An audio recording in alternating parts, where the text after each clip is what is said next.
श्री सद्गुरु महाराज की जय। परमाराध्य गुरुदेव का आशीर्वचन महर्षि में ही सत्संग सुधा सागर से। प्रवचन संख्या 146। सोए हुए को जगाने की आवश्यकता। प्यारे लोगों, संसार चक्र से छूटने के लिए संतों ने जो मार्ग बताया है उसको छोड़कर जो लोग चलते हैं वे हैरान होते हैं। संत महात्मा कहने का तात्पर्य आजकल के संत ही नहीं, बल्कि मेरे कहने का आशय पहले के ऋषि मुनियों से भी है। सोए हुए आदमी को जगाने की आवश्यकता नहीं जान पड़ती।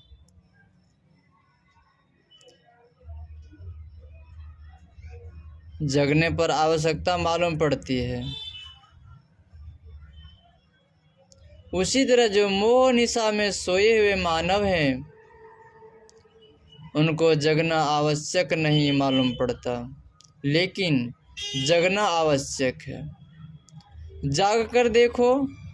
जगने के लिए दो तरह से जागो, पहले श्रवण मनन करके, पीछे साधना करके। संतों ने दुख से छूटने के लिए सबको यत्न बतलाया। जैसे कोई ज्वर से व्याकुल है और अगर वह सो जाए तो शरीर का दुख उसे मालूम नहीं होता। वह शरीर के अंदर ही है, शरीर से बाहर नहीं गया है। जागृत अवस्था में वह ज्वर से छटपटाता था, लेकिन जागृत से स्वप्न में और गहरी नींद में चला गया तब उसको वह तकलीफ मालूम नहीं होती। यह सभी जानते हैं। एक साधु 160 वर्ष तक जीवित रहा, लेकिन उसको कभी कोई रोग नहीं हुआ। वह भगवान बुद्ध का शिष्य था। लेकिन ऐसे लोग बहुत कम होते हैं, नहीं के बराबर। शारीरिक पीड़ा सबको होती है। सिर में दर्द है, पेट में दर्द है, स्वप्न में जाने से छूट जाता है। जागृत के समय जहाँ रहते हो, स्वप्न सुषुप्ति के समय भी वहीं रहते हो, ऐसा समझना भूल है। यदि स्थान नहीं बदलेगा तो अवस्था भी नहीं बदलेगी।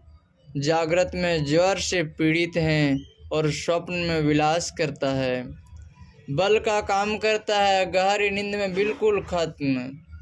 देह को कोई कष्ट मालूम नहीं पड़ता, एक प्रकार के सुख में मग्न हो जाता है, जिसमें संसार का सुख छूट जाता है।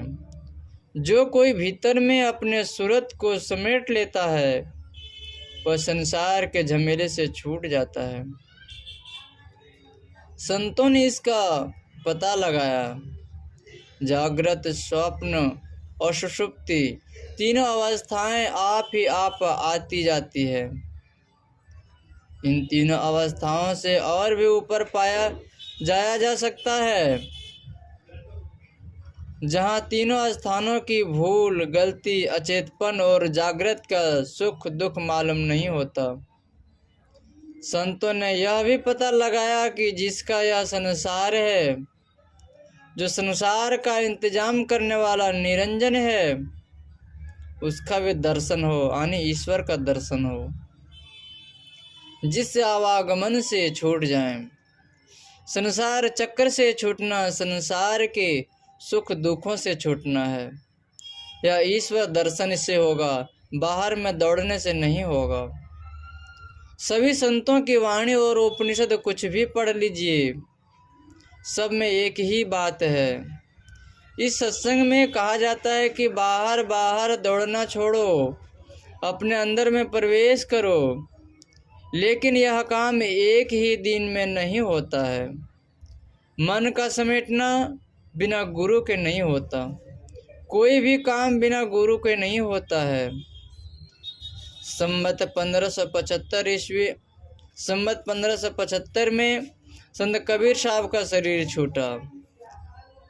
1575 रलो पौन में पौन, और दरिया साहब 1931 ईस्वी या 1900 1631 ईस्वी या 1633 में प्रकट हुए, लेकिन दोनों का ज्ञान एक है।